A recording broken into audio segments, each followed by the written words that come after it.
Welcome, everybody, to the Altadena Talks podcast. As you know, we're black, so sometimes we come in 2 or 3 minutes afterwards. But nonetheless, we will be here every day, Monday through Friday at 10ish. And Emphasis on the ish. yes, ish. We're ish-ish. So once again, I'm Brian Bacchus, and you're not. And I'm Jamal Smith, and again, we welcome you to the latest edition of Altadena Talks, where we provide you the resources that you need to help you, rebuild your world and your life. Rebuild your world. Yeah, we should make a song out of that. No, Absolutely. We're going to have to. And and today, of course, is Tuesday, and you know what that means. It's TONI Talks, and she has a very special guest that'll come on a little bit later. But first, I'm going to go ahead and go over some of the announcements. A lot of them are the same from yesterday, but I'll add a few little touches to it. So here we go. We're going to add some touches. Some touches. Can you remove the banner, please? I surely can. Give me one hot second. Por favor. Uh-oh, I should have probably moved that one. All right, so Union Station Homeless Services. Again, they actually have a free pickup on Wednesdays from 11 a.m. to 7 p.m. You can get hygiene products, bedding, body wash, bars of soap, shampoo, stable shelf food, snacks, sack lunches, baby stuff like diapers, wipes, and formula, as well as there'll be assorted gift cards. And this is located at 412 South Raymond Avenue in Pasadena. And again, Wednesdays, 11 a.m. to 7 p.m. For information, you can reach out to Eaton Fire at ushs.org.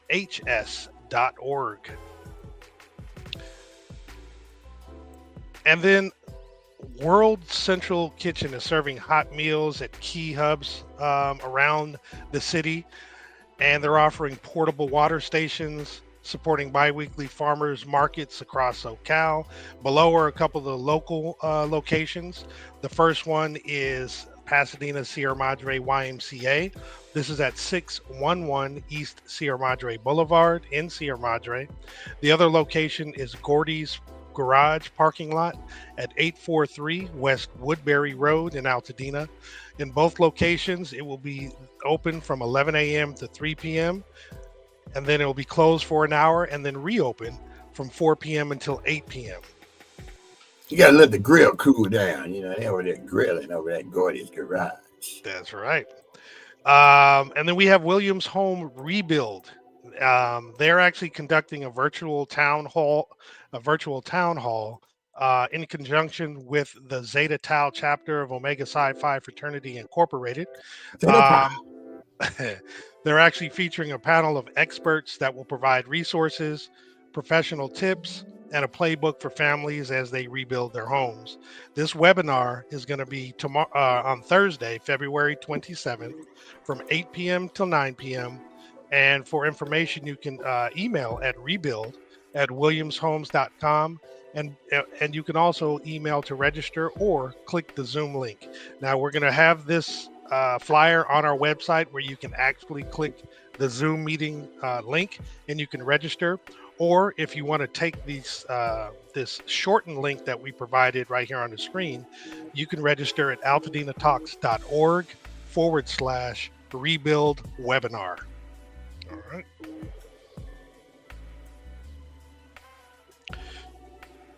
And again, the disaster relief claim assistance will actually be available on Wednesdays from 9 a.m. to 1 p.m. and Fridays from 1 p.m. to 5 p.m. This is at Jackie Robinson Community Center at 1020 North Fair Oaks Avenue in Pasadena. And then again, we have these deadlines. Now, we did let you guys know yesterday that they did extend the American Red Cross registration deadline. Yesterday, we had indicated it was Thursday, the 27th. However, I did get an email from Senator Sasha Perez that actually said that it is on the 26th. So it's tomorrow. Tomorrow, February 26th, is the deadline for American Red Cross registration. However, FEMA and SBA registration still are on the deadline is the 10th of March, as well as the right of entry form for you to opt in. The deadline is the 31st of March still. And the Disaster Recovery Center, again, is open from 9 a.m. to 7 p.m., 7 days a week. You can also get your permitting and planning done all in this one place. And this is going to be located at 540 West Woodbury Road in Altadena. And that's it for, that's it for what I have in terms of slides right now. But I do want to mention that I was forwarded some information from our longtime listener and former guest, and will be another guest from Marcus Betts, that there is a company that's offering some low-cost storage for folks who need a place to store all the things that they've actually, gathered. Maybe they got some donations or what have you, because I know that is one of the problems that, folks have. They're given a lot of stuff, but since everything was burned down, they don't have anywhere to put it. So I'll provide that information for you probably tomorrow, okay? But I did want to let you know it's available. Now, with all that said, is there anything you want to say until... What are you laughing at, man? Oh, okay. With all that said, now it's Tuesday. You know what that means? You know what that means, B? That means it's dun dun dun dun. It's time for the Tony Talks show. Dun, dun, dun, dun, dun, dun, dun. We need some music to bring her in, We're gonna get some music, and without further ado, here we have the illustrious Tony. So talk, Tony. What's going on? Hey. Hey, good morning. And you guys are hilarious. Look. Wait, hold on. We gotta highlight that. Hold on. There we go. Let's take the sign down. Do it again. Shenanigans. Shenanigans. She outdid us, man. She outdid us. Now we like falling behind. And I was like, no, I'm gonna make my own. So it's all good. It's all good. Got the copyright on there and everything, girl. You trying to make sure she registered. She registered. Exactly. How you guys doing this morning? Outstanding. Doing all right. Good. Happy Tuesday, everyone. Kimberly, I see that you put good morning. So, hey, good morning to everyone in Altadena Talks podcast land. Today, I'm excited. I have another builder that I'm bringing on to the Tony Talks show. And let's get it. Are you all staying on with me, or are you ditching me and coming back? We're gonna ditch you. I think we're ditching you right now. Oh wow. Okay. Bye. They left quickly.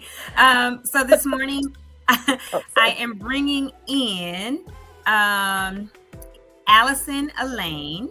Mm-hmm. She is the principal, the owner, the founder of PCI Builders.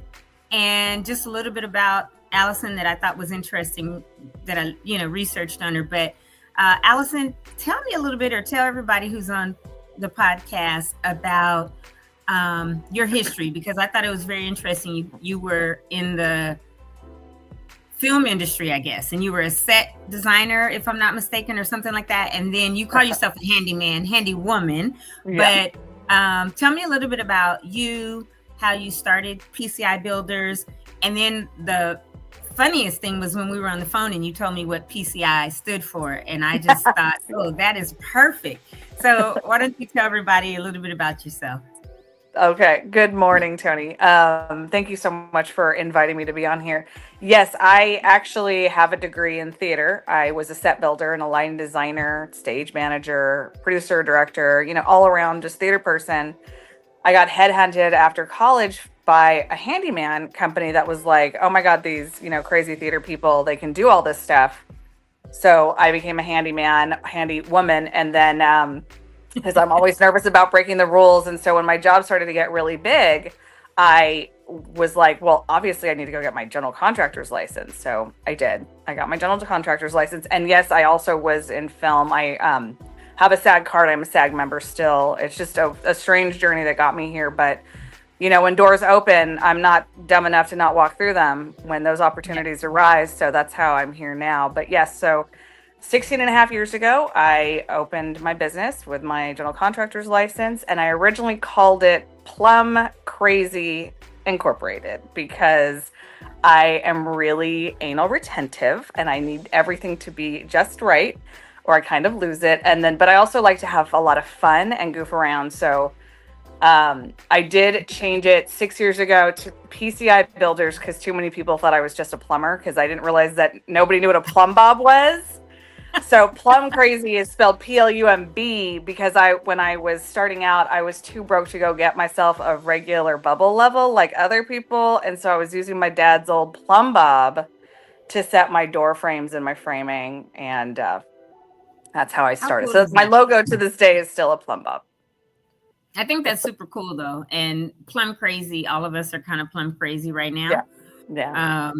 But I thought that was super cool. So thank you so much for sharing that with us. And so you've had your GC and been doing PCI since 2008, if I'm not mistaken? Yes. Yes. Okay. And I know that you're in the San Gabriel Valley, which is great. I'm in Monrovia. Mm-hmm. Okay. Yeah. So sister city for Altadena, which is really good. And I was given your information by Angel Cage. She's our executive assistant pastor, I believe is her title. Sorry, Angel, if you're on here, I didn't get your title right. But, and when I was talking to them about, I have this desire, and I know this is part of my purpose. I need to have a town hall for builders because I don't think that people should wait until they say your lot is ready. Yes, you have to do so much more with preparation. You may have to have you'll have to have an architect, a designer, get with the builder that you resonate with. You might have to have a survey if your pins aren't already down, all kinds of stuff. There's so much. And I'm learning so much more about the processes that have to happen before day one of we're going to break ground and grade it. We're going to put a slab, all of the things that have to happen in order to rebuild these homes. So I knew they got to given me this assignment. I just didn't know how I was going to reach people. And so Kendra was the first one. Literally, I prayed the night before, God, please connect me with the people who are going to help rebuild like my parents' home or our town, right? And then in the last few weeks, it's just happened. Like everybody, me getting your number and us having a conversation, and Patrice, who was on last week, and Sal, who was on the previous week, and Kendra, who was on the previous week. And then there's another guy named Ariel Babikian, who's an Armenian in Pasadena. He's from Pasadena, like went to Marshall, and is a pastor, married, has 4 kids. One of his sons is a builder. He's an architect, but we have been speaking. And so everyone is just like, I'm getting referrals. People are like, hey, you should talk to Toni and, all of this, right? So I'm super happy that I was given your information and that we had a phone call last week and spoken that you agreed to come on because you have information that even though I'm digging and I'm researching and I'm speaking to people and I'm jumping on, Zoom calls and going to meetings, I'm not a builder. And so I don't know a lot of this stuff, the technical information and other information that you, your architect, other people on your team may be going and getting. And in speaking with you, I found out you also have another arm of your business, which is a nonprofit, and you do advocacy work. So can you talk a little bit about that? Yeah. It actually started, as a result of the pandemic. I'm a cohort member of basically a rapid MBA program that Goldman Sachs actually ran, the 10,000 Small Businesses program, which was created as a mea culpa to the Obama administration for their hand in the recession. So they have been running an education program for small business owners ever since. And they have reached their 10,000 small business goal. So I have a really wonderful network of other small business owners. And after when the pandemic started and we were talking to our legislators, our senators, our representatives, I realized that there was just a lack of communication on what small businesses needed. Very long story short, I put a call out, and to this day, there's 5 of us who were the founding members. We meet every Monday. We have written bills. We wrote the roadmap to the second round of the PPP program that we delivered to Senator Feinstein and her staff, to then Senator Harris's staff. And when the Biden-Harris administration rolled that out, it was basically our footprint and our roadmap. Tweaked, obviously, because they're the legislators. But, I mean, it was basically what we needed, and it was fiscally already paid for. They didn't have to vote again. It was perfect. And we just started becoming, advisors to Senator Feinstein and her staff through the infrastructure bill.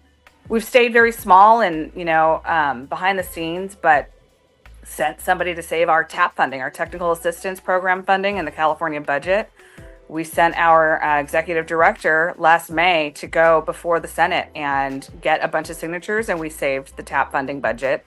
Those are just a couple of our wins. And, so we are very passionate about advocacy and protecting small businesses, our vulnerable small businesses. And so that is something I do every week as it is. And we hosted a Small Business Heroes Awards luncheon with Cal OSBA, the Office of the Small Business Advocate Director, Tara Lynn Gray.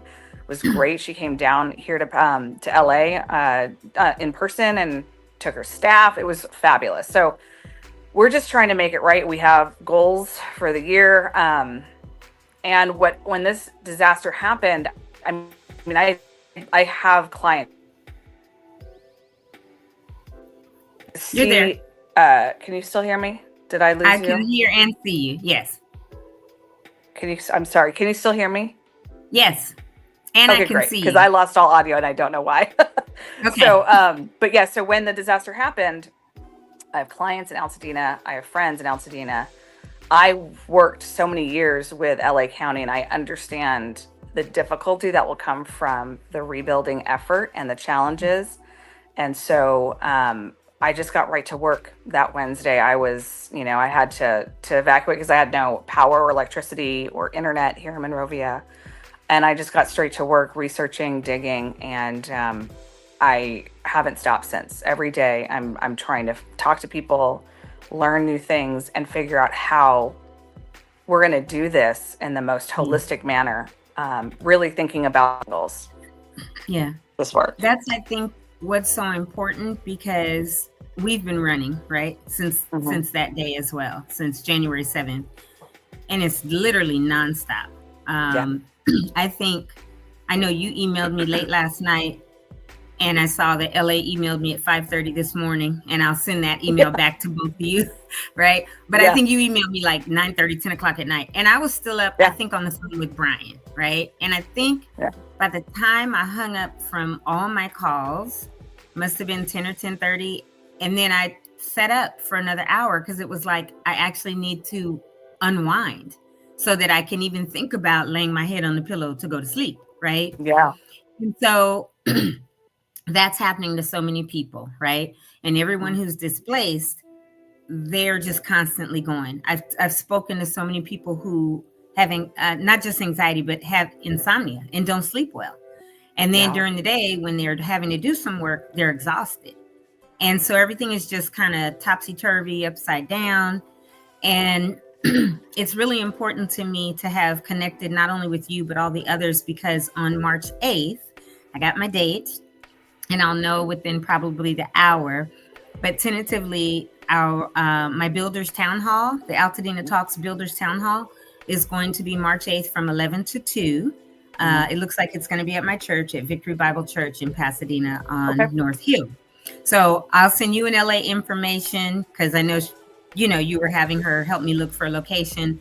But I spoke with my pastor and Pastor Angel this Sunday after church, and we're pretty sure it's going to be able to be there.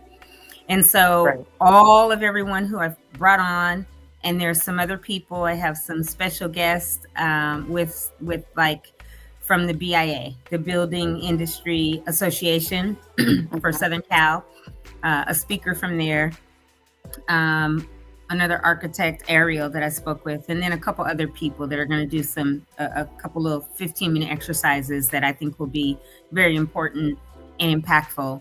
And so you will be there, and I'm super excited. But one of the things that I wanted to speak with you about today, or wanted you to speak on, is, and I mentioned it last week on Tony's Talks, after having spent time with you on the phone a lot last week.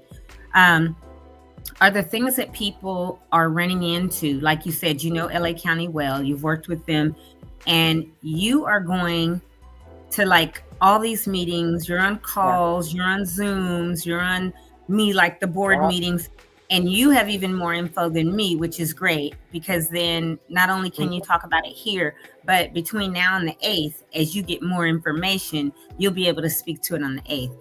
But a couple things that I brought up were some of the issues, like they're calling all of these homes new builds instead of rebuilds.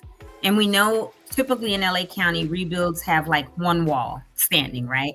Well, because of the fire, everybody has maybe a chimney standing, but the rest is ashes and rubble.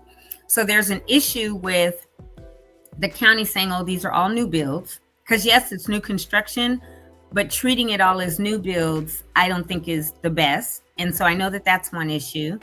There's another issue with the water or the pumps and the PSI, because they don't have the correct pumps yet, which is also causing delays, because if they're required to upgrade their infrastructure first, and we're hearing the governor and others say, oh, we want to see people start to rebuild in 6 to 8 weeks, but the water companies don't have this done in 6 to 8 weeks, then that's not going to happen. So that's going to be a delay potentially. And then your screen just went black, but I know you're coming right back. Allison is having some issues again, everyone, with technical, with audio. And I think Looks like she's coming back. Yeah. So one of the things that happened this morning, for whatever reason, her laptop would not connect to our StreamYard link. And so she's operating off of her phone. So that's why now she's probably just having some challenges, but she'll be back. Is that her? Without video? It seems like it, but we can't hear her. So she's trying to connect. And Allison, if you can hear us, we can wait. Not a big deal. There she's buffering. Looks like she's coming back. But a couple other things that I mentioned last week that Allison should be able to speak to, besides the pumps for the water companies, besides things being called all new builds versus rebuilds, that everyone has to have solar on their rooftops. And what was the other? I think there was one more thing that sprinklers. The sprinklers, which has to do with the pumps for the PSI. So yeah, the sprinklers. Now, were they requiring them to be inside the house? Yeah. Okay. Cool. Yes, but my thing is, I personally don't want one of those ugly sprinklers hanging down from my thing, right? I'd rather have it on the roof, unless there's a new design where it looks like a can light, right? And it's flush with the ceiling, and then it could, spray or whatever. And I know there's all kinds of designs, but some of the issues were just that, where people are being told, nope, when they've put their plans in to the permitting and the planning office, and they've been rejected. I know 2 people that have had that happen in the last couple of weeks. Wow. And so Allison is in the trenches. She talks to Senator Perez all the time. Mm-hmm. And then there's 2 senators. Who's the one who's the president of our state senate? Don't know right offhand. Okay, it's a lady, and then there's Senator Perez. Chu? Who? Is this not Judy Chu, right? No, Judy's our congresswoman. Congresswoman. Yeah, she's a representative, but she's our congresswoman for our district. But within the California State Senate, Allison is in touch constantly, if not daily. She's getting emails. She's going back and forth. She works very, very close with them, and they are bringing these points up. There's Brian and maybe Allison, but they're bringing these things up and saying, hey, you're saying these are all new builds and these are rebuilds. You're saying people have to have this. And like I said, they're going to have to do some type of modifications or adjustments to those rules. Yep. And that would be the Senate telling the governor that, hey, we need certain things waived. We already know he has waived the California Coastal Commission's some of the requirements for them to rebuild in Palisades. So if he's done that, then he ought to be able to also waive some of the requirements in Altadena, right? Hopefully. Whether it's the Hopefully. sprinklers or, to me, I'm good with sprinklers, right? Because if something happens, absolutely, we should have sprinklers to help. But if we don't have water in the hydrants, will we have water for the sprinklers? If we don't have the correct PSI to make those sprinklers activate because there's no pressure, Right. why are you adding that as a cost, right? Absolutely. Because I've heard the sprinklers could be another $15,000 in your budget to build. And we have her back. Oh, Excellent. yes. Ugh. Hi, Allison. I'm sorry. Don't worry. I could see and hear everything, but my phone just decided like it was not playing nice anymore. I'm so sorry. It's perfectly fine. That's perfectly fine. I kind of, have been talking about just some of the things, and you heard me. So if you can address those, because you've been in these meetings, you've been dealing with Senator Perez, you have emails constantly going. And then I mentioned last week something that you told me about that rapid recovery plan for the county that has been around for a couple of years, and they've just sat dormant. And Yes. And then what you guys are doing about that. So have the floor and speak on any of those issues, please. Yes. Okay. So I have not been able to meet or talk directly to Senator Perez. Just want to clarify, but her comms officer, Jerome Parra, is great. We've been going back and forth. I've been making sure that constituents that need the senator's help have his information. He's super responsive. He's a superstar. And I will be meeting the Senator pro tempore, the President pro tempore of our California State Senate, Toni Atkins, on Thursday in Fresno. I'm getting an introduction to her. She has announced her bid for governor. So she'll be running for governor. And her name is Toni? I know. When I spoke to you, I was like, I kind of panicked for a second. I was like, am I just saying her name is Toni because I'm talking to a Toni? But no, it is Toni. My brain with names, sometimes I get nervous, but yeah, no, it is Toni Atkins. Okay. And so I'll be meeting her on Thursday. But well, same I might thing. have to meet up with Toni eventually. I know. And exactly. I mean, we've already been in contact with the Cal OSBA Deputy Director Claire Whitmer, as well as Director Tara Gray, who came and visited with the governor just this last week. I forgot exactly which day, and spoke to small businesses in Altadena. So that is great, because getting the governor to continue to hear direct stories is wonderful. Again, as you said about the utilities, I'm just trying to get in there and let the governor know that enforcing the solar panel part of the Title 24 is just that's not it. That's not where it's at. Yeah. If people have the opportunity and the extra money, but don't make them spend an extra $40,000 that they don't have. Yeah. Because so many of the residents are underinsured. And who knows what the prices are going to do when everyone starts building at once. So to address the utility issue, Chief Stillwagon was at LA County Rebuilds and was telling us that the three main water utilities, plus Flores, Rubio Canyon, and Lincoln, in some areas cannot meet fire flow at the street. So we won't be able to rebuild at all according to state law if the utility cannot prove fire flow, and the county has no control over that. That goes to the state. And I mean, I heard, Charles Bryant, the architect, through Victory Bible Church, he said that his water was off that afternoon. Yeah. So he's like, that's great. I'll have fire sprinklers, but will the water company turn? Uh-oh. Gonna need your own tank in the backyard in order to make sure you're assured to have water. Am I back? Yeah, exactly. Am I back? Yeah, you are. You're back. My phone literally just keeps randomly saying, access, no longer allowed for my camera and microphone. The government trying to stop you from telling us the truth. Sorry about that. I will flush my iPhone. It's a brand new one, by the way. I will flush it down the toilet later, but for right now, please forgive me. No worries. So yeah, that is a major deal. So I've been trying to find out from Rubio Canyon, and they won't even respond to me. They won't answer the calls. They won't pick up the phone. They're not there. Chief Stillwagon, we said to him in the meeting, and we were like, get a map. Why are we having to run around figuring out these utilities? You're the fire marshal. Like, get a map and let us know which areas are not serviceable yet so we can deal with it. So nobody knows that piece. That's a big deal. Right. And then everyone's meter will have to be upsized to at least a 1-inch meter, if not greater, depending on the size of the house. So be prepared. The last time I had one priced out, it was roughly $13,000, almost 14 for a new 1-inch meter. Hey. So be prepared for that. That's going to come out of your build, fund, your budget. A quick question related to meters. Are there going to be requirements for digital meters versus the old one, the previous yeah. ones? Because I heard they're All fire. new meters. All Yeah, new meters all will be new. digital. I have a digital I heard meter those are just fire switched out hazards. on my house. Okay. Well, yeah.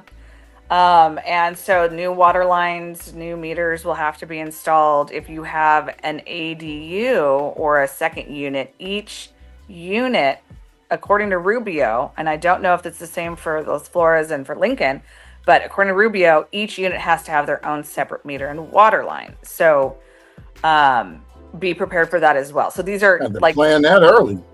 Yes, that's why I'm trying to get ahead of the curve now and check with Rubio, because I have two of my clients who live right off of Mendocino, right across the street from each other. I'm trying to get that information now. Let's go. Mm-hmm. I want to try to foresee as many delays as I can. Yeah. And get the word out. So I shared that email I sent to you that every time I have an information dump, I send it to all of my architects, engineers, any of my colleagues in the industry. Because the more we all know, the better. I'm sorry? You sent me the that email crew. the other day. Yeah. Yes. And so I do those about once every, oh gosh, how many weeks has it been? Once every week, once every 2 weeks, anytime I learn anything significant and new. And so then the other thing is that they dropped like a bomb on us at the LA County rebuilds was that the governor may not waive the need for the entire property to go all electrical. So no more gas at the property, which I have already been struggling with and wanted to petition the governor because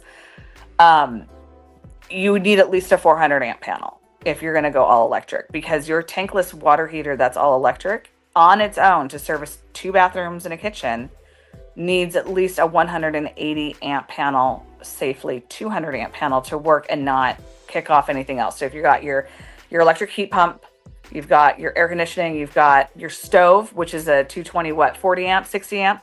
Mm-hmm. Yeah. You're maxed, you're done. Like 400 is barely going to cover it. And Edison flat out told me they won't do an overhead drop of 400 amps. Now, maybe that planner, that engineer, but again, I'm getting to Edison to ask them. So I had an ADU, and to get them all electric for both, we had to do a split drop, 200 amps each, to just barely make it. And they're just, and that's only because there was an ADU and they allowed a second meter. But if you don't have that, if it's just a single family property, if they're not undergrounded, how are we going to do this? And they're not undergrounding. And they're not. And it's a mess. Yeah, they literally have already put up all the new poles, or still are doing it, and the lines. And so when there's no town that exists, right, you have the opportunity to trench down and put stuff underground, and instead you put up poles and lines again, then if there's that's the governor needs to know that. Like, there's no way to do it and say Altadena has to be all electric. There's just no way that's going to happen. And it's still fire hazard. It's still a fire hazard to have overhead lines. I was there Tuesday afternoon. Yep. And I watched a tree fire start from a transformer while I was sitting in my client's kitchen, and I was running across the street banging on doors. And they put it out, but I was like, why is the power still on? It's 3:30. These winds are 80, 100 mile an hour gusts. This is insane. I could barely walk out there. On the day of the fire, right? Yep. Tuesday the 7th. I was there at 3:30 in the afternoon. Power was on. Wind was insane. And I have lived here my whole life. I've been in the high desert through Santa Ana's. I was in Monrovia when that one night before Christmas, 110 mile an hour winds some years back. That was crazy. And the transformers were popping all over the place here in Monrovia. It was like fireworks. Yep. Yeah. It was like fireworks. 2012 or something. Yeah, I have a question. For some it may be minor, for some it may be major. I heard that for those who just have a chimney, if you tear that chimney down, you're not going to be able to have a chimney again. Correct. There's no Oh, wood it's burning okay. allowed. Yeah, there's no wood burning allowed, has been for a while on So- any new construction. So if the chimney is down, it stays down. I mean, and most of them aren't structurally sound now anyway. Right. Yeah. So But aesthetically, you can't just have one and not have it functional. Okay, because I know some people just from aesthetic point of view want them, but Yeah, that's interesting I mean, to know.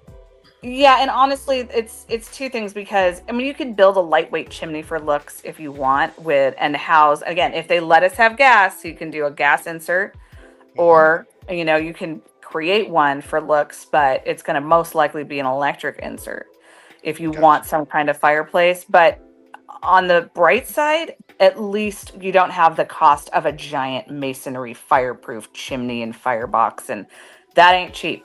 So it's Yeah, going to save it's you a valid. chunk not having to rebuild it. So Valid point. Thank you. But they could Mhm. put something to the stonage on the outside of the house to look like a chimney for the aesthetics. I hear what you're Right. saying, Jamal, because I have a chimney at my house and it's wood burning and I burn it all the time.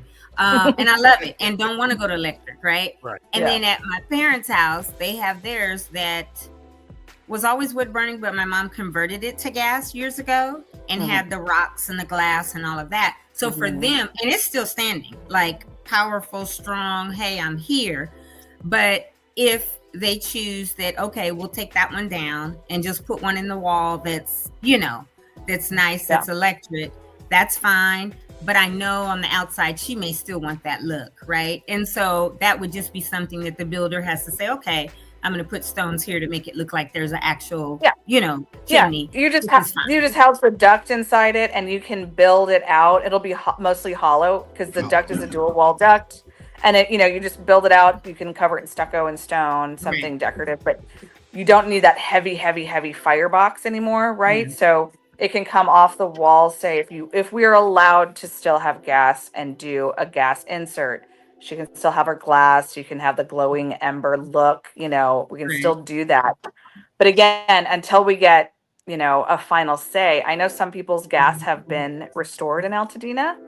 That gives me a little bit of hope. But again, they're really focusing on the people whose homes survived. So I don't know what's going to happen. Yeah. And that's kind of odd if there's a house here that survived, that has some damage, but is okay. And then the next two are gone, or the next four are gone. And then there's two more that are there, because that's how it is on my mom's street, right?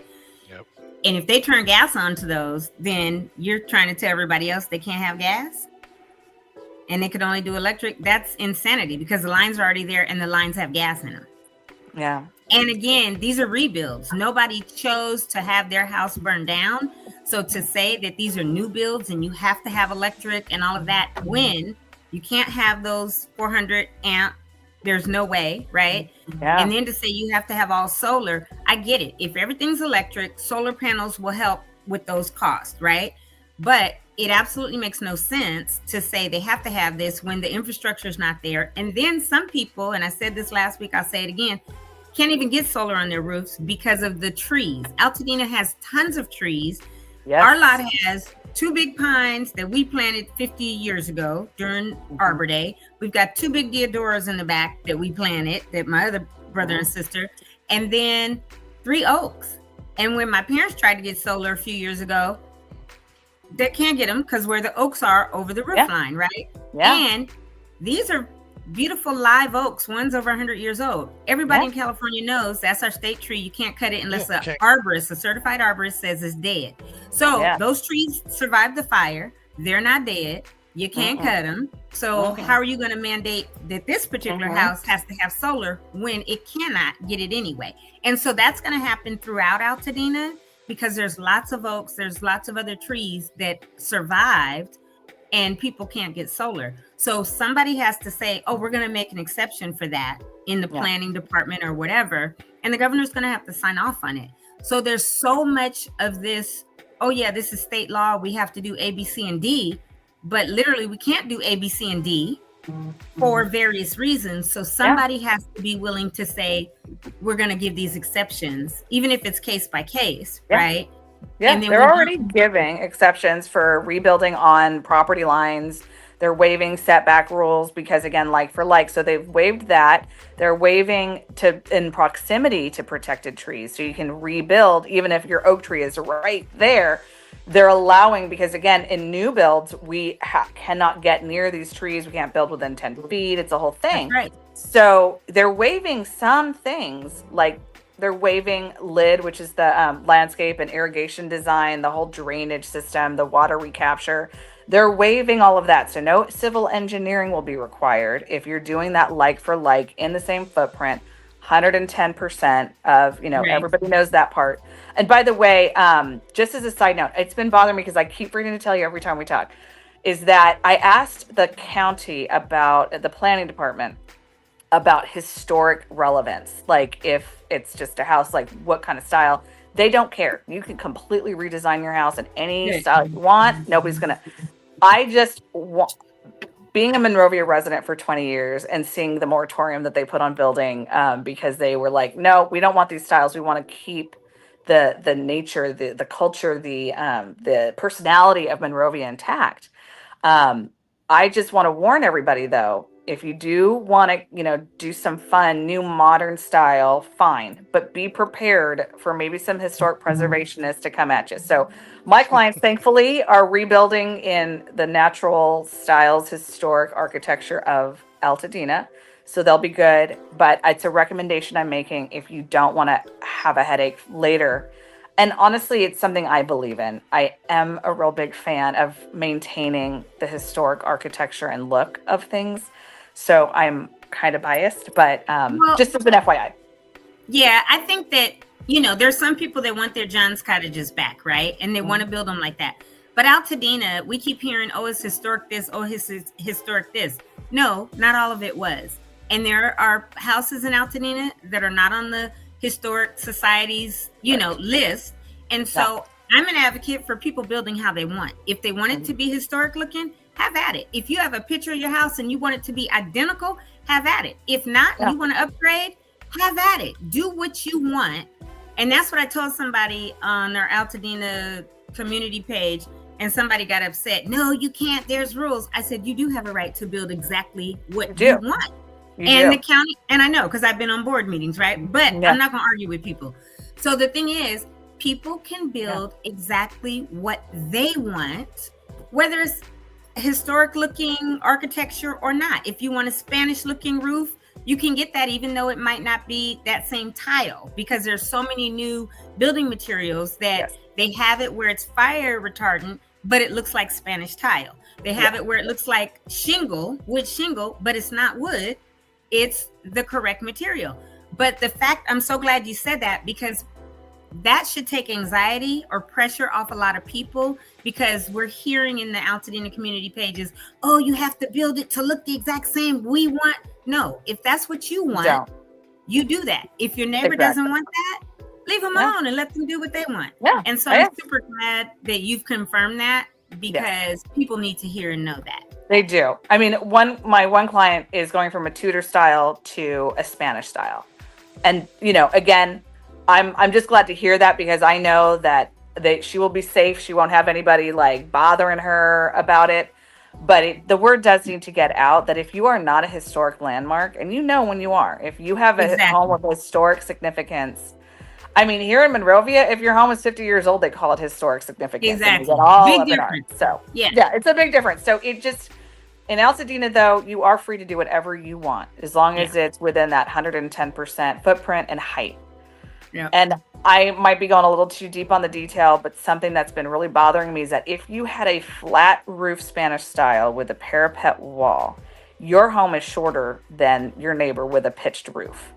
And that height standard, if you want to change it now, makes me nervous, because if you had a shorter home at only, say, 13 feet with your parapet wall, and, if you want to go to pitched roof, the standard in the area is 16 feet, whatever.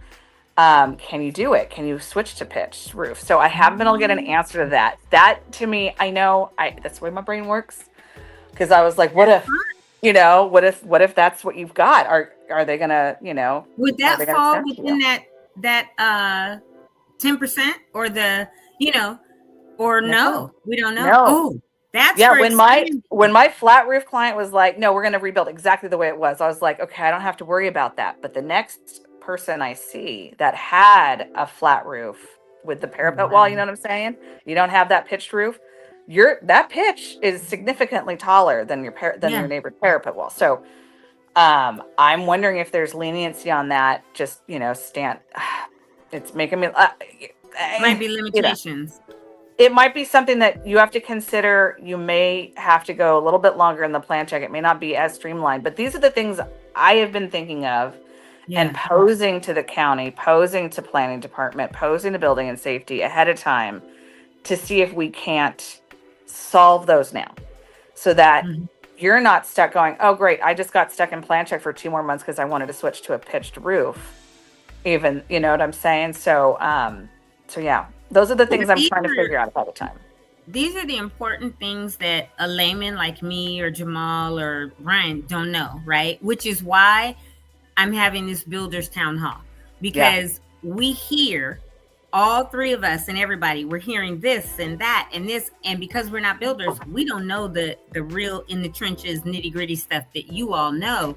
And it's important that everyone in Altadena who can hear this and ask questions directly from you all, because it makes more sense to me now why they say 18 months at a minimum before we are back or begin to come back. And then to hear, and I know that the politicians are going to say, oh, we want you all back within 2 years. We want to start building in 6 to 8 weeks. But when they don't know, and they haven't made determinations on so much stuff, I don't even see plans and permits being issued in 6 to 8 weeks, let alone somebody starting to build. No, and if they say, 18 months, now it makes sense. And it takes a lot of anxiety out of it for people if they are thinking, oh, in 6 months I could start rebuilding. But if we don't know about water, if it's back, if we don't know about the sprinklers, if there hasn't been a full, whoever's going to, those powers that be decide, the decision hasn't been made about the solar, that may take 6 months in itself. I know. And we still don't have building and safety guidelines, right? So we've got the planning department who has agreed on the like-for-like rebuild to completely avoid zoning, because they're just, as long as it's like-for-like, you don't have to worry about the zoning. You just go straight to planning. And wait a minute. Can you explain, because I've been telling people what my understanding of like-for-like is, which is the footprint, not necessarily the identical house, the identical look, the identical layout, but the footprint plus that 10%. So can you, from a builder's perspective, explain to people who are on here today exactly what like-for-like means? Because I think there's some gray area for people. Yes. And there has been some misinformation from the get-go that I actually, at the LA County rebuilds, I asked I guess he was the planning director, what if there's one of the planners had told me over the phone that to utilize that extra 10% for that 110% of the footprint, you need a reason. You need to show that your structural walls need to be thicker, and so you're, to keep the same habitable square footage. Some of these old homes were framed with their interior walls by 2x3s. So now when we use 2x4s, it's going to, take up some room. So I had all of these scenarios in my head to use as the narrative. And so when I raised my hand to confirm, he goes, no, that is incorrect. You don't need a reason. Just use it. Good. Get that walk-in closet, get that ensuite extra bathroom, do what you got to do.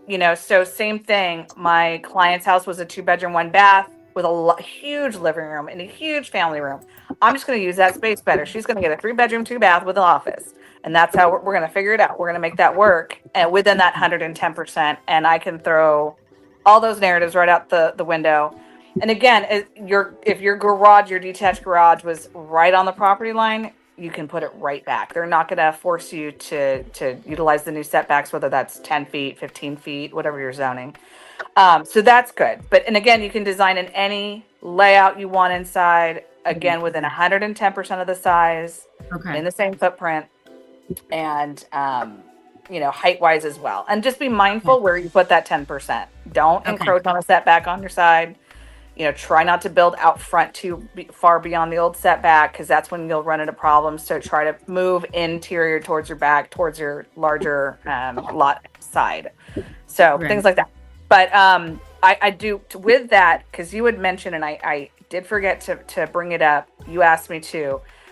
When this first happened on Wednesday the 8th, January the 8th, when I said I sat down and started digging, I found that there was a rapid rebuild ordinance, a disaster recovery rapid rebuild ordinance in LA County, adopted by the Board of Supervisors May of 2023. And because of the result of like the Woolsey fire, etc., we shouldn't be doing this right now. This should have been figured out over the last 2 years. I don't know why LA County Planning, LA County Building and Safety did not get on this. So when I walked myself right on into the Arcadia LA County Building and Safety and Planning, and I was like, hey, what about this ordinance? What about this rapid rebuild? And he just kept yelling, we're in response mode, we're in response mode. And I said, but response for 2 years? This is a 2-year-old ordinance. And he panicked. He had never even heard of it. So, and he just referred me to, and I'm not trying to get a bunch of people in trouble, but this is an issue. This is a big issue that, they didn't prepare. They should have. Right. So building and safety, as I was saying, the planning department has their guidance, right? We know what we just talked about. Footprint, 110%, like for like.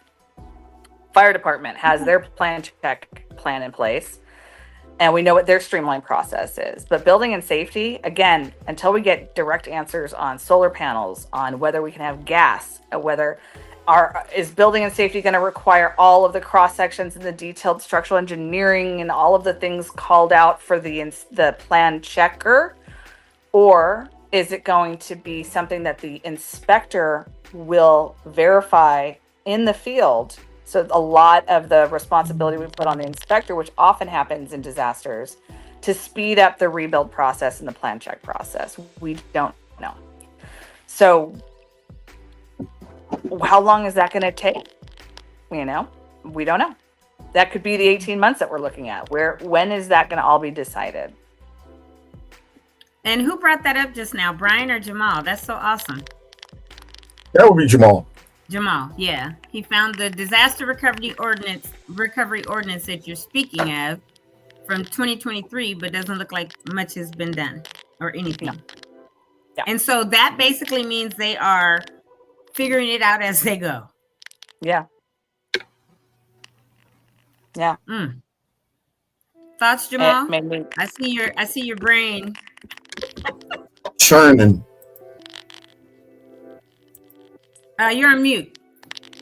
You're muted, brother.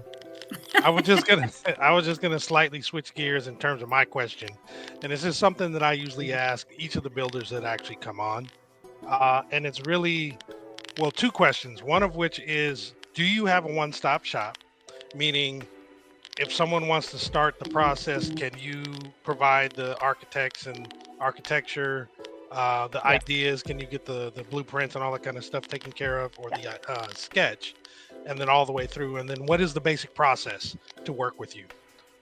Yes, we are a design build firm, so Nice. We soup nuts everything. So we do the help with the research, getting old permits, assessors, plans, anything we need to do, surveys. I'm trying to figure out how to work out batch surveys for blocks that burnt down, because once your neighbor got a survey, now half your survey's done. It's the same property line share. But yeah, everything. Interior design, finishes, samples. I've got a ton of tile samples and cabinet samples. I literally bring it right to you. And, so yes, it's an entire full service. And I basically just hold your hand through the whole thing. I'm a small company, I will do my best to, try to handle capacity and increase capacity. But this again is why it's so important for your idea, Tony, which I had thought, is it possible? It had been like a seed of an idea in my head. Can we get a cooperative of builders together so that we can help each other? We can share resources. I know I'm not going to be able to handle a lot of builds, but prefer. And can you hear me? Is that, did I do it again? Yeah, you're back. You're here. Okay. But I They don't want you to say it. At capacity. Yeah, if I'm at capacity and I just can't take on anymore, I need to know who has capacity. And we can help each other. Like, hey, do you guys have an available roofer right now? I need this, I need that. So we can work with each other to give our clients and the community of Altadena the best shot and the best experience in a horrible, life-altering disaster that is unimaginable to me. Unimaginable. Yeah. We spent a lot of time crying in our office and waiting to hear about our clients, waiting to hear about our friends. I can't imagine what you all are going through who have lost your homes, and my heart is absolutely with you. We're going to do the best we can, and alone I can't do as much as I can as when I have a community of other builders, a community of other advocates. So I am sharing every piece of information I get. I go in deep. I get conversations. I have the most random conversations with people to just, as the president of the National Small Business Advocacy Council, I am using those resources, anything at my disposal, to get in and plant seeds of ideas, like using common aid agreements between the LA County and, say, Monrovia for plan checkers and inspectors in the field. Why are we trying to onboard and hire and train all these people and all these different consultants that have already been causing problems before the disaster? Mm-hmm. Let's use local people that understand the community, and oftentimes they've already worked, they transfer around. So I've been planting seeds at LA County HR. I've been planting seeds, at the LA County rebuilds. Just, again, these are good ideas. And the more people are like, oh, this is the more I'm hoping it'll matriculate upwards to the powers that be. But I'm going to keep trying to get access. So. Yeah, that's awesome. Definitely you're part of our group. I've brought 4 people on, you guys? Yeah, there's 4 of us, 4 that have come on so far. There's 5 to 6 of you who will be at the Builders Town Hall on the 8th. But I was even speaking to a friend of mine this morning, and he was like, oh, I have a builder for you. And I'm like, oh, okay. So I don't believe this is going to be the first and last. The last town hall. It'll be the first. Even if we do something monthly, I don't know if my church is going to allow that or if I'm going to have to get a new location, but we'll figure that out too. But what I want to do is all those that continue to be referred to us, I will do the same, call, vet them, we'll have meetings, whatever. And maybe next month I have another 5 or 6 and then with all of you prior to the town hall next weekend, I'm going to have this Zoom meeting, if not the end of this week, early next week, maybe Tuesday, where all of you get to say, hey, this is who I am. Because as I talk to each of you, everybody's like, oh, I want to work with this person. Oh, can you put me with that person? And that's our goal, is to bring people together, especially the builders, for our community, as we bring them together in the form like we're here, but at this town hall, right? And then from that initial one, we'll have a few realtors that have told me they wanted to come because they want to be able to help people, not for selling lots, but if they're still looking for rentals, right? Because, we're not for sale, right? But obviously there will be people that have to sell, and we give them grace because we don't know situations. Yeah. But that may help. I know some people that are mortgage brokers, right? And so if somebody has to take out a mortgage to help rebuild, or who knows what, right?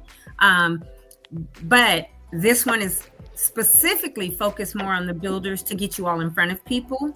Granted, you have your businesses, you'll have referrals, but if we have 200 plus people there who don't know anyone yet, and they see you here and they see you at that, and they resonate with any of you, or maybe they resonate with 2 of you, and meet with you afterwards and say, is there something we can all do together, right?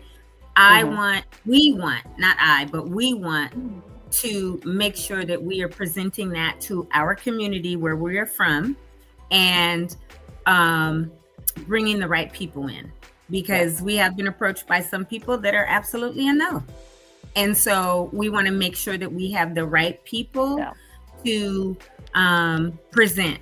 And so that's why we're bringing you on here. We're bringing you to the town hall and doing as much as we can to help us get to the place where we can start rebuilding and get our town back, because it is such a unique, special place, just like Monrovia. The difference is Monrovia is a fully incorporated city. Yeah. You know, we're not, but very similar, and I've lived in both. But yeah, and that's, you know, I was just talking to a documentarian who lost his home in Altadena, which I want to talk to you about off this, and to, you know, to see if you're interested in being interviewed.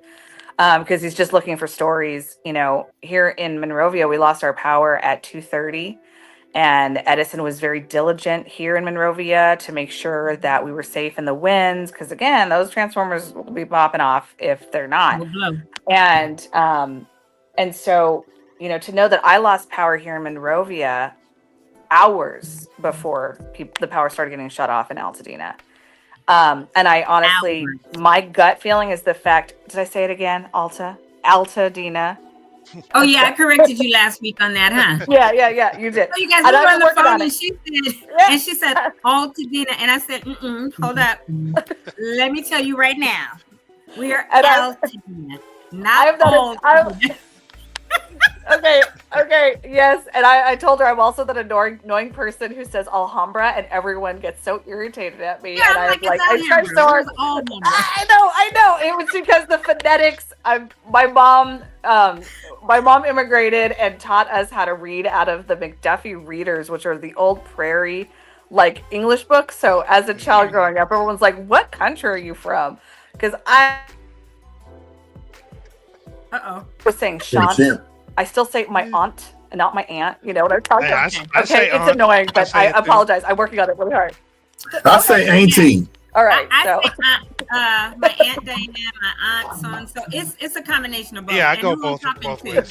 Well, I got two ways of saying grandma. If you're nice, I call you grandma. If you mean, I call you granny. Oh, and see, mine was always Granny from my grandmother, and she was the absolute joy of the world. Grannies are usually mean. That's your granny. And then look, hey, speaking of that, then Jamal has a mother who was everybody's English teacher at our high school. And mama. You know you ain't supposed to be doing that, boy. Get to class. We all have Miss Smith. That's why I never got in trouble. Exactly. At my damn school. She gave me a ride to school every day. I couldn't make her look bad. Right. I had to go to class. Loved and respected her in school too, and you knew better because she was not going to play with you. She was that teacher who was also the auntie, right? That you knew better. Or mom, because so many people called her mom. Exactly, and you knew you did not cut up because she would check you, pull you to the side, whatever. So there were certain ones like Nettie, Nettie, Miss Gilchrist, Miss Smith, Mr. Vaughn. Mr. Vaughn. Yeah. All of them is like grandma. They will paddle you. Tell your mama, and she gonna paddle you. They will snatch you up quick. Oh, sure. Yeah. No, but to attest to what you were saying, Allison, I was at Olive Garden in Arcadia. Oh, yeah. So we experienced power outage at the same time because when the power went out in Olive Garden, we couldn't use our credit card. So I went out to the car to get some money out of the car, and that's when I saw the first transformer blow. Yeah. And I was going back home. You know how you go up Santa Anita, across Orange Grove, and then go up Michelinda? Couldn't go up Michelinda. It was crowded. Went through Landfair, went up Hastings Ranch Road, turned left on Sierra Madre, was going to turn right on New York, but police had already blocked that off, and you could see the fire starting in the back of Eden Canyon. That's when I filmed it. So that's when I first saw it. Now, nobody on the east side knew that the fire was coming because when I got over there, I already knew the fire was coming because I was driving away from it. And we get up there. Oh, I was from the west side. Nobody knew on the east side. Okay. No, excuse me. Knew on the west side. They knew on the east side. I was coming from the east side. Right. I always get drunk. That's all right. That's all right. So get up on Fair Oaks and Palm and go over to Sherry's mom's house. And she said, I'm getting in my bed. I'm not leaving. I said, you won't be here tomorrow if you get in that bed. So she got out the house, came back the next morning. And when I got off the freeway at Windsor at 9 a.m., it looked like it was midnight. That's how much smoke was there. And I was driving through it, and you could just see Fire Armageddon going down Altadena Drive. It was fires over here. Embers being blown across the street, and one guy sitting there stopping. I'm like, your tire's going to melt, bro. But, you do you. Keep pushing, bro. Yeah, it was horrible. It was horrible. Yeah. But yeah, it was known out there by you first. Yeah, and I think it comes down to the services, the direct city services that we are lucky enough to have here in Monrovia. Our fire department, our city manager, they don't mess around with Edison. They do not play with them. And, I think that's really what it comes down to, is that our fire captain, our chief, was like, cut it now. And, the city manager was sending emails out like every couple hours to the entire community of Monrovia with updates, with, direct communication with Edison. And so I just think that mattered here in Monrovia. And so sounds like it definitely did. Yeah. I'm interested to see what happens when it's all investigated, how Edison did not turn off the power, how, evacuation notices weren't given on the west side of Lake Avenue, how we keep forgetting about Southern California Gas and how they didn't turn their stuff off. I'm believing that once the appliances melted down, the gas line was free to keep the fire going. It was open for 2-3 days. And I know people that went up to turn theirs off. Yeah. But the gas lines were fully operational. They didn't turn it off and cut all the gas. Several of my cousins actually did that in their neighborhood. They went to their homes with the big wrench and turned them off. And to neighbors' homes to turn off the gas. Yep. Yeah, we haven't mentioned them yet. I mean, they should be on the spotlight as well. Mm-hmm. Yeah, because I was saying, so that would be Edison, because up in my mother's house where my brother, my daughter, and my nephew were, they got there 8 o'clock. Power was still on until 9 p.m. My parents' house was gone by like 2:30 in the morning on the 8th. But the power was still on at 9 p.m. across the street from my sister, where the fire started, and she looked out her window and saw it and went and knocked on all the doors. We gotta go, because at the bottom of that tower, after the transformer blew, there was the fire. That was at 6:32. So from 6:32 to 9 p.m., you still haven't cut off all the power, and you see it going up and around Rubio and all that, and the power is still on at the top of Lake. Hilarious. Yeah, go ahead. And then, like you said, the gas. So that's 1, 2. And then dead hydrants with no water. That's on LA County. And what's the fourth thing? The alerts. Brian said he got alerts, I think, but I got alerts in Arcadia. Oh, okay. That's why I rushed back home. Nobody had gotten an alert. That's why she didn't believe us when we said, you got to go. The fire's coming this way. No, we always have fires. I'm like, okay. But it wasn't just on the west side, because my parents and my sister live on the east side. They didn't get alerts either. Right. But then about that point, the power probably to the towers was probably down. Now, how the power is still down for the towers, but not down to keep the fires going at the houses. And then they're saying, oh, no, we couldn't turn it off too early because then it'll arc and spark a fire. Well, duh. It was going to do that anyway. It was doing that anyway. So it's going to spark a fire. So, yeah, there's a lot of shenanigans going on. And the answer is, I don't know if we'll ever know the full truth, but there's a lot of people on the hook. Yeah. Ooh. I didn't realize that the gas company didn't. I mean, I just thought in my head that, of course, turn off the gas. That's like a literal explosion. Turn off everything. Where's the alarms that show that there's a gas spike? That's crazy. Don't you have like regulations on how? I mean, you bill everybody according to their meters. Don't you have isn't this digital? We have to put earthquake shutoffs on everybody's, gas line. Yeah, but like, crazy. Why is there not like a heat sensor? I mean, anything, even like at the site, but also they know. Did you tell how much gas is coming out of the pipe? I mean, don't you see that there's a spark and like there's an overload of gas that's going to this area? Yeah. And also the fact that they explode because it can get back in. The fire can rush back. Well, I think that's what happened. Now, when we went up to see our property, we did a walkthrough with National Geographic, and I said, "What is that?" And I see the whole gas line is bent over and melted, and you could see the tip of it at the end was open, and you could see because the wall's no longer there. Right. So it's exposed all the way back to the gas meter. And I go, oh, that's what that's piping is all over the place. I mean, it goes everywhere. It goes to the kitchen, the bathrooms, it goes through all there. So once it opens up on one end and that wind's blowing, it's just going to blow all that flame back into the house. So you can see how the house just burned this way. Oh, crazy. My gosh.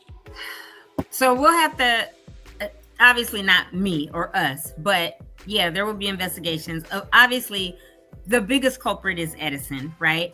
But with new meters, with new gas lines or electrical lines or water or whatever, like you said, there's shutoffs, and it needs to be remote, because I do understand. I have a cousin who's, my brother's a CAL FIRE chief, but my cousin is a fire captain in Eaton Canyon at the Killenloa. When you walk up, well, you drive up, he's a fire captain there. And he was telling my sister about how they have where you can turn the pumps on and off remotely. I'll just leave it at that. Inquiring minds want to know. I'll just leave it at that. Exactly. So if they have that ability for pumps for water, how come we don't have it for gas? How come we don't have it for electric? How come we not pushing it to these hydrants that were dead and had no water? I'll just leave that sitting there. Wow. Yeah, we got a lot of stuff we going through, people. A lot of stuff. And it's not going to be over for 2 years. But the biggest culprit for sure is Edison, because they knew a week in advance, because everybody talked about this forecast. And these weren't our regular Santa Anas. First of all, Santa Anas are in the fall. October, November, September through November is generally Santa Anas. This kind of foolishness, I think, has to do with global warming, climate change, all of that, because it was January. And even our Santa Anas that, remember, we used to walk to school and they'd blow us up the hill or down the hill, or I'd be walking up the mountain and you're walking against the wind. But there were 30, 40 miles. They weren't 80. They wouldn't blow you down. This foolishness, 80, 90, 100 miles an hour, was something else. And they weren't our typical Santa Anas September through November. And, but either way, the forecast was out there, at least a week to 10 days, that this is coming, this is coming, this is coming. Edison should have been more prepared, no doubt, that we have to shut this stuff off early. And that morning, the winds were already blowing quite a bit. So by 2 o'clock, 3 o'clock, when you were in Altadena doing your thing with your client and you saw a fire across the street at a tree, those lines should have all been deactivated. And I don't care how mad people get that their power is off for a day, for 2, for 3. All the people in the San Gabriel Valley that are complaining, Monrovia, Azusa, still were like, oh, we lost power for 2 days. People lost whole houses and lives that they've been in forever, 50, 60 years, 70 years, and 17, 18, 24, however many lives. So you'll be all right. I don't care if you went to Costco that day and bought $200 worth of groceries. You'll be all right. You still have your house. You still have your power back on later or whatever. So yes, they have to tend with people being upset, but now you have all of this and you should have had your preventative measures in place, and they did not. And so Edison definitely has the answer.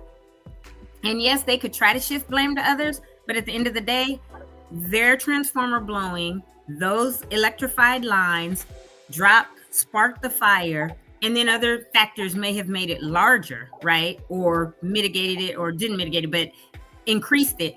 But at the end of the day, everybody knows what happened. Brian saw it. My sister saw it. People right there in Eaton Canyon immediately filmed it. They saw, because it was at their houses or on that route home. And so they know they're going to be on the hook for it regardless. And so, everybody will find out, and there'll be litigation for who knows who, but the biggest culprit is Edison, no doubt. Yeah. And they can't say they didn't know. Yeah. Well, keep tuning in, folks. We're going to get to the bottom of it. So it's 11:17. We usually go hour and a half. This is normal for us.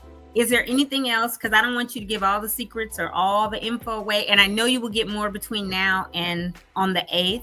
But is there anything else, Brian or Jamal, that you want to ask Allison, or Allison that you want to say that's important that you think we need to know prior to us closing out?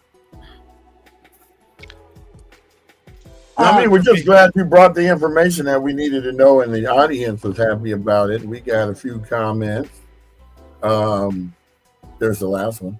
Yep, so crazy. Thank you, Carol Flores. We always like when people participate because we're not the only ones asking the questions. It's you, the audience, that we bring these people on so you can ask the questions that they've been hitting you in the back of your head. Like, should I ask her about the gas lines? You know, and stuff like that. You know, so yes, thank you for coming on and dropping the knowledge that we need, because that's why we do this show, because we're trying to give Altadena what they need in sorts of resources, advice, vetted information, stuff like that. Yes. I echo what Brian said, and I think that today's episode actually brought a unique perspective in that you were sharing conversations that happen behind the scenes, with other builders, with direct conversations with our government and, regulators and other departments regulators in the bill process. So I really appreciate that, because you got me thinking about stuff I hadn't thought about before, in particular with the roof, for example, going from flat to pitch. I didn't even know there could have been an issue. So those things that you're bringing to our now or to the forefront are very helpful for all of us.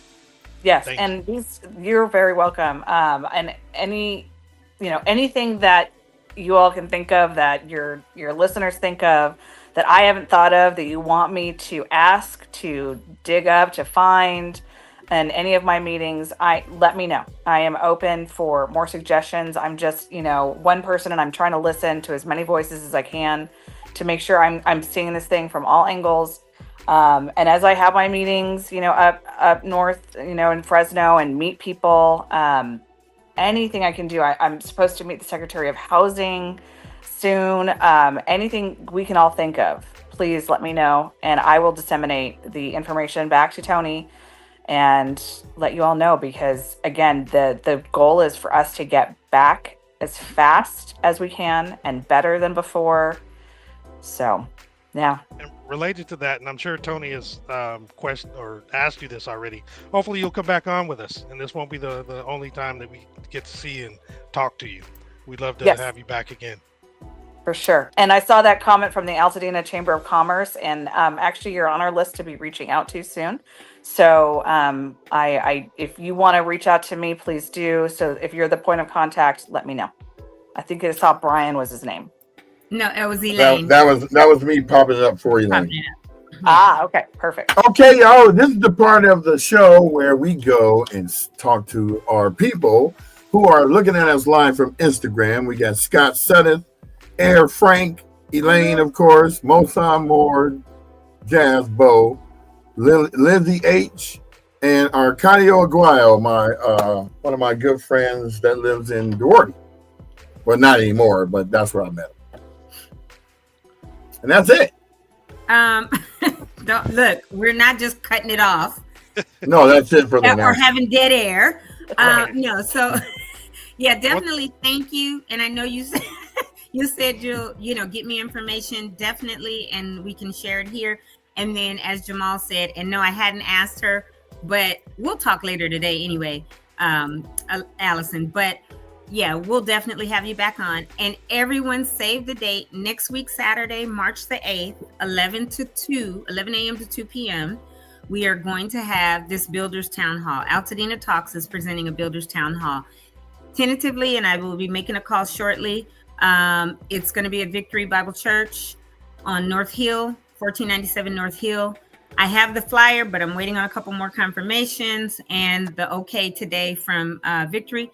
If so, we will be putting that flyer later today on our Altadena Talks page on Facebook. We will also post it in our events on our AltadenaTalks.com website.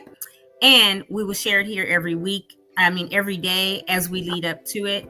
We are asking, once we do it, and we'll put the QR code or the bit.ly link to have people register.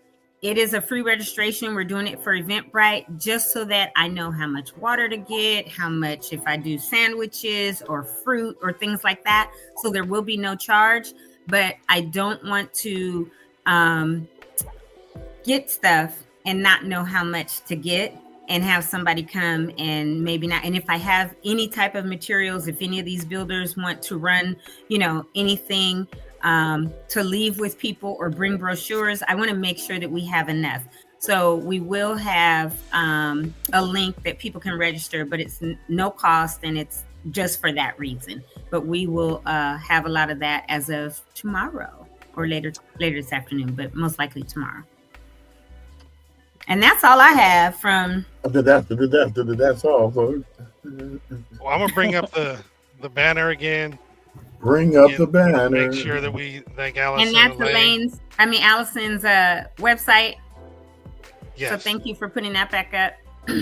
Yeah, I just added it to the banner, and then I'm just gonna show what it kind of looks like, at least the home page, real quick, just so folks can see it. If I can get my screen to share, come on. Get your screen to share. There we go. It's a very. Go ahead. Go. I'm sorry. I was just saying it was a very, very nice looking website. There's a lot of stuff you can see. You can see that plumb bob. It's still my logo. Mm-hmm.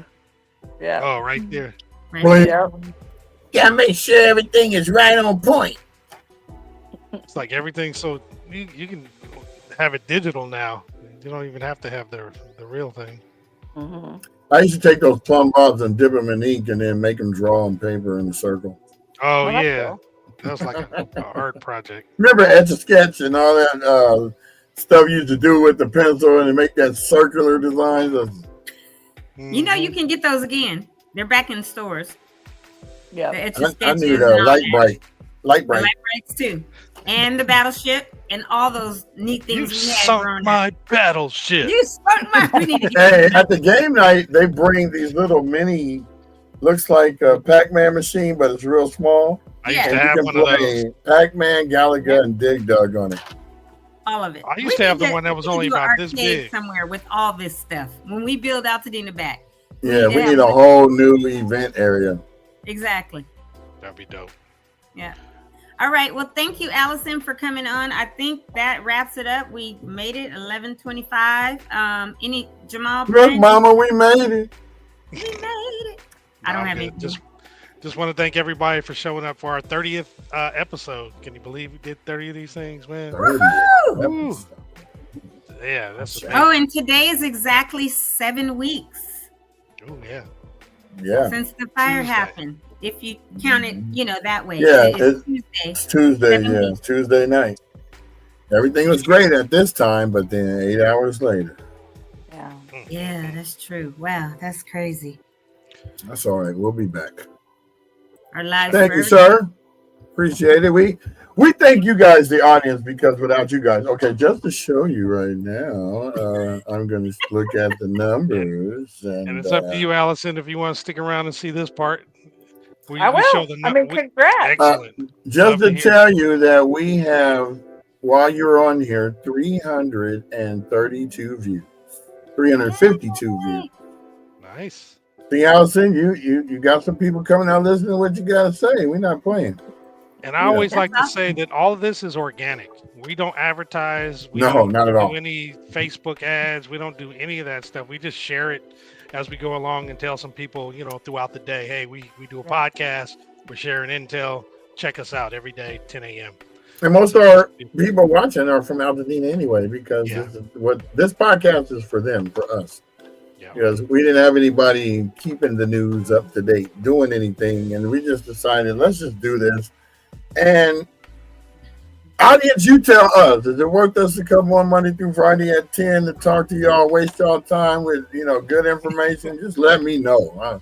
I mean, that's the reason why I do the comedy part of it, so I can keep you riveted until the guest comes on, Because he's Brian and you're not. Exactly. That part. You don't want to be me anyway. Let me say you won't get any sleep. Brian is no sleep. Let me say this to you, Brian. Thank you so much for starting this, because I didn't think 3 weeks ago I'd be a co-host of a podcast, obviously, right? But I was just getting the information. All of us were running in our own way. This was therapy for Brian. My therapy was, I got to make sure my sister and my parents are good because they're lost their places. I got to get all the information. I have to vet it. I have to post it. So I was running that way. And Brian was like, oh, Tony's dropping like real deal stuff. I was sharing everything she said. I didn't have no information to share yet just before the podcast. That's all he would tell me is like, man, Tony gave me this she over there information, giving me all kind of stuff. I said Because tomorrow. following I said, let's get her on our you. show before somebody else snatch her up. We don't need no problems over here. And so I came on just like you, Allison, like 3 weeks ago or something. And all of a sudden it's Toni Talks. And I'm co-hosting with them, which I'm glad to. These are my Altadena brothers. We all went to the same high school. You know, everybody grew up together. And I'm super honored to be a part of this because we're doing this for our community. This is how we are able to serve, right? Shut up, Corey. Somebody ask you, look, you be coming over here with your outer space background, look like you floating in the. I'm out of here. She be like Homer Simpson. She be like, oh, when he fades into the bushes. right. Next time I'll do a virtual background of bushes that I can disappear into. Okay. So thank you, Brian, for starting it as part of your therapy. We couldn't do this without what you started. We couldn't do it without Jamal. It was the two of you at first. And it's funny because Brian and I were talking, and the three of us are all in our own niche, right? And we're good at what we do. And so, and it's just because of this is who we are, whether it's professionally or our personalities or whatever. But like Jamal had to give me, look, and I'm gonna say it last week, and I hope I did better today. Not anymore. No, last week somebody came on, I had somebody on, and people were asking questions, and I was answering them. So afterwards, we do this debrief. Jamal was like, Tony, I'm gonna need you to let the person that your guest answer the questions. I was like, oh, sorry. Because they sitting there like this. Right. I was like, she was sitting there, but some of it she was like, yeah, you're right. And then she told us, like, I didn't know that answer anyway. But I think it's because I'm just out there like you are, Allison, doing so much that it's like, oh, I know that answer, right? But why have a guest come on who may know it better if I'm gonna answer it? And so Jamal told me that, and I was like, oh, okay, thanks. But I appreciate that feedback, because if not, I don't want it to be the Toni Talk show who's bringing on guests and I'm talking and running my mouth, and the guests who are you be like, move out the way. Look, right. She be like that. Not at all, right. But that's the beauty of our show, right? We talk to each other like that. We'll say it afterwards. Okay, cool. I got feedback. Just like I got it. Zaire was like, Tony, check your text. Read your text. So I read it, and he redirected me, and I helped redirect. But that's the beautiful thing about the audience participating and bringing the answers, because sometimes, like E-Dub was killing me yesterday. But this is what we do. You know, I mean, everybody was killing me. But, you know, the whole thing is, if we make a mistake and slip, we're here to be corrected. Yeah, you know, and it's our I don't show. know that much about debris removal, but, you know, E-Dub does. So he gave me the right direction to go. And I am not above being corrected. Exactly. But I will kick you off the show real quick. But no, and that's what it is. It's our community. This is our show for our community. So we're super appreciative you came on with the amazing knowledge that you have and all the things that you are doing. And, you know, we need you. So you're forever part of the team. And when we are able to bring you back and you have more, cool. And that's, to me, bring everybody together. Doing this is a collaborative effort that we're going to keep bringing more builders. I have some people that are like, I'm not a builder.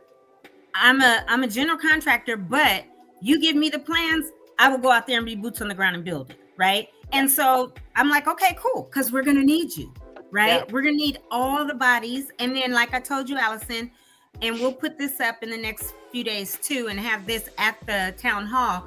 I need people to start signing up for Altadenians for Altadena. That's what I'm calling it right now. It's sort of like Habitat for Humanity.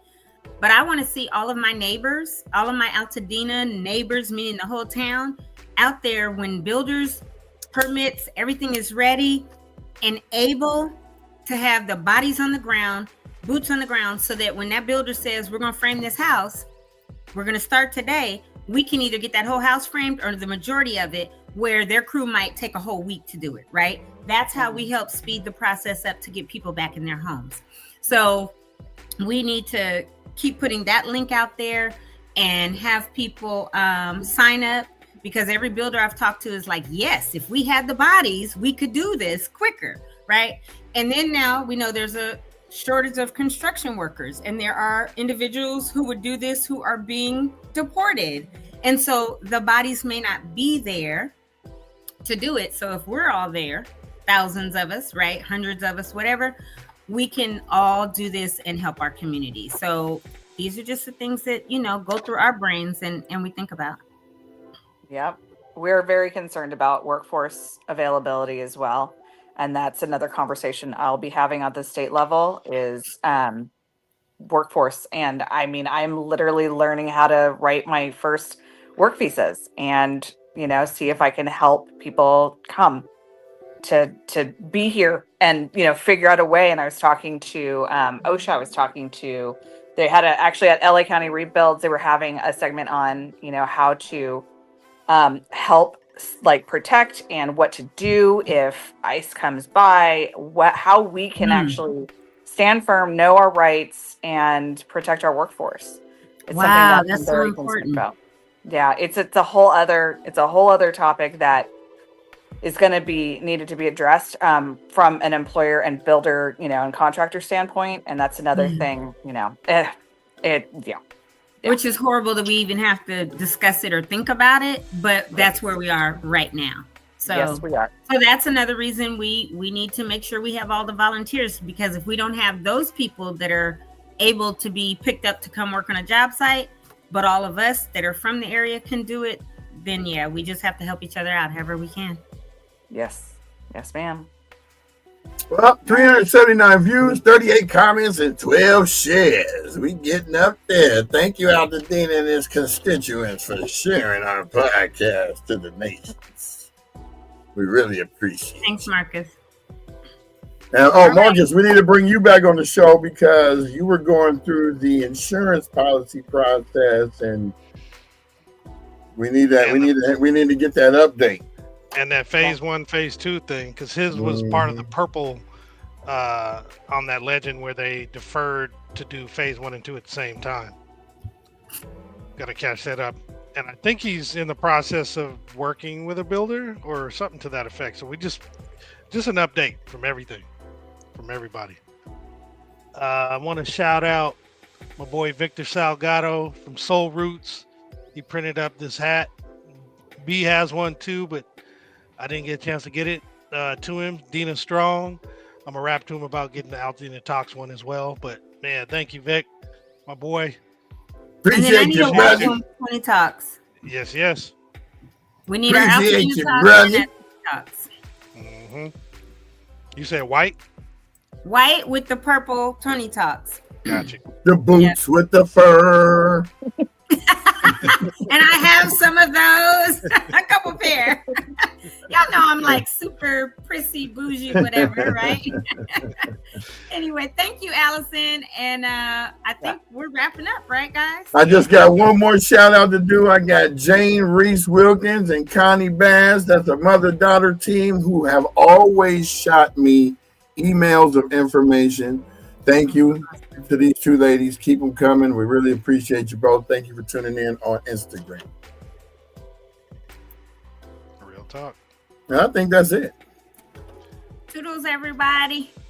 Yes. Oh, Thank wow. you. All right, y'all. We're going to go get some lunch. We're going to have to do appreciation lunch or something for all the people, that be coming on, checking out our show and stuff. So They will definitely get some lunch and be appreciated at the town hall as well. And so come get your fruit cups. Stop playing. We're all about that nutrition. Get you some Bailey ice cream with the wooden spoon. Remember that in elementary school? Yes. The good times, boy, I'm telling you. Shit, alien ice cream. Yeah, I was afraid the Alien Mansion was going to be going up. Yeah, me too. But we need them to bring Christmas back, man. I'm tired of them playing around with us. I know, huh? And that's traditions. You drive up Christmas Tree Lane, then you turn on It was a Mariposa, Mendocino. You go all the way out. You see the lights. You see that. Then you go to Hastings Ranch with the themed streets. Oh yeah. That was always the Christmas tree. My mom said, "We ain't gonna stay out here long." I'm like, "I'm just glad you went." Oh, then shout out about the movie, yeah. Oh yeah, the shameless plug. So This is 2 days from now. we have a film that we're showing on. It's the premiere actually in Monrovia on Thursday. You can get your tickets at that link. If not, just search Greenwood Avenue Project or Style Quit Media. You'll find them.